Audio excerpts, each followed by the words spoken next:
দোলার বাঙালিয়ান রান্নাঘরে আপনাদেরকে স্বাগতম।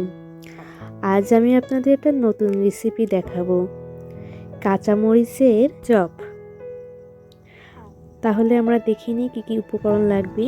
প্রথমে আমাদের চালের গুঁড়া আর বেসনের সংখ্যা কিন্তু বেশি হওয়া লাগবে। এখন আমরা লবণ, হলুদ এবং শুকনো মরিচ নিয়ে নিলাম। এরপর আমরা বেকিং পাউডার নিয়ে নিলাম। তারপরে আমরা কালো জিরা নিয়ে নিলাম। এবার সুন্দরভাবে আমরা মাখাতে লাগলাম এবং পরিমাণ মতন জল নিয়ে নিলাম। এই যে এখন জল নিয়েও সুন্দরভাবে মাখিয়ে নিলাম। দেখুন সুন্দরভাবে মাখিয়ে নিতে হবে। এখন আমরা কড়াইতে তেল গরম করতে দিলাম।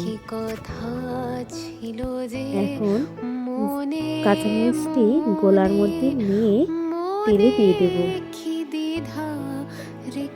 যখন বাদামি কালার হয়ে যাবে তখন কাঁচামরিচটি আবার নাড়াচাড়া করে এপিঠ থেকে ওপিঠ করব।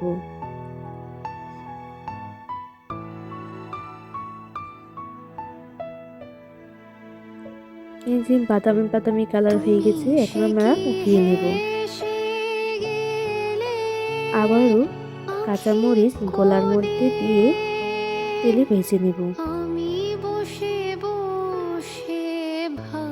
যে বাদামি কালার হয়ে গেল, উঠিয়ে নিলাম। আপনারা এইভাবে বাসায়ও করে দেখতে পারেন, অনেক সহজে হয়ে যাবে এবং খেতেও অনেক টেস্টি। আর আপনি যদি আমার চ্যানেলে নতুন হয়ে থাকেন তাহলে লাইক, কমেন্ট, শেয়ার অবশ্যই করবেন।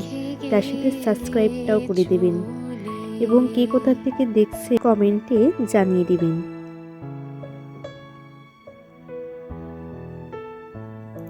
দেখছেন ভিতরটা অনেক মুচমুচে হয়েছে এবং খেতেও অনেক টেস্ট হবে।